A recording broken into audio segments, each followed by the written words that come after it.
നിന്റെ ജീവിതത്തിന്റെ ടെൻഷൻ മാറും. നിന്റെ ജീവിതത്തിൽ ഇന്ന് പല ടെൻഷനിലൂടെ നീ പോവുകയാണ്. നീ മദ്യത്തിന്റെ ലഹരി വസ്തുക്കളുടെ അടിമത്തങ്ങളിലൂടെ നീ ഇന്ന് പോകുന്നുണ്ടെങ്കിൽ നിന്റെ ജീവിതത്തിൽ ടെൻഷനാണ്. നിനക്ക് മാത്രമല്ല, നിന്റെ കുടുംബത്തിൽ ടെൻഷൻ, നിന്റെ ഭാര്യയ്ക്ക് ടെൻഷൻ, മാതാപിതാക്കന്മാർക്ക് ടെൻഷൻ, മക്കൾക്ക് ടെൻഷൻ, ബന്ധുക്കൾക്ക് ടെൻഷൻ, വീട്ടുകാർക്കും നാട്ടുകാർക്കും ടെൻഷൻ. നിന്റെ ജീവിതത്തിലെ ടെൻഷൻ മാറില്ല. മയക്കുമരുന്നുകൾ അനേകം വ്യക്തികളുടെ ജീവിതങ്ങളെ നശിപ്പിച്ചുകൊണ്ടിരിക്കുക. അതുപോലെ തന്നെ തെറ്റായ വഴിവിട്ട ജീവിതങ്ങൾ അനേകം ജീവിതത്തിൽ അവർക്ക് സന്തോഷം നൽകുമെന്ന് വിചാരിച്ചാണ്, പക്ഷെ അത് ടെൻഷൻ കൂട്ടുകയുള്ളൂ. അതുപോലെ തന്നെ നിന്റെ ജീവിതത്തിൽ ടെൻഷൻ മാറി നോൺ സ്റ്റോപ്പായി സന്തോഷത്തിൽ നീ ജീവിക്കണമെങ്കിൽ ഈ സന്തോഷം നൽകാൻ ഏക വ്യക്തി മാത്രമേ ഇന്ന് ലോകത്തിലുള്ളൂ. ഇന്ന് ജീവിക്കുന്ന യേശു ക്രിസ്തുവാണത്.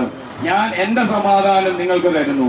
നമുക്കറിയാം, സമാധാനം ലഭിക്കാൻ വേണ്ടി മദ്യത്തിലും മയക്കുമരുന്നിലും പുകവലിയിലും അശുദ്ധ ജീവിതങ്ങളിലും മറ്റു പലതരത്തിലുള്ള തിന്മകളിൽ വ്യാപരിക്കുന്നവർ, ടൂറടിക്കുന്നവർ, സുഖലോലുപതയിലൂടെ കടന്നു പോകുന്നവർ, അവർ വ്യാജമായി ചിന്തിക്കുകയാണ് അതെല്ലാം സന്തോഷം തരും.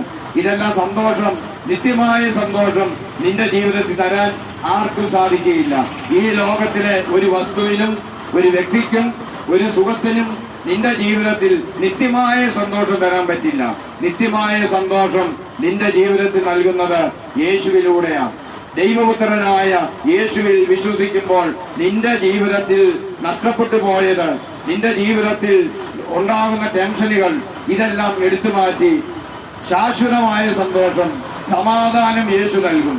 അതുകൊണ്ടാണ് ബൈബിളിൽ, വിശുദ്ധ ബൈബിളിൽ യോഹന്നാന്റെ സുവിശേഷം 14:27 ഇപ്രകാരം പഠിപ്പിക്കുന്നുണ്ട്: ഞാൻ എന്റെ സമാധാനം നിങ്ങൾക്ക് നൽകുന്നു, ലോകം തരുന്നത് പോലെ അല്ല ഞാൻ തരുന്നത്, എന്നേക്കും നിത്യവും ശാശ്വതമായ സമാധാനം ഞാൻ നൽകുന്നു. യേശുവാണ് നിനക്ക് സമാധാനം തരുന്നവൻ.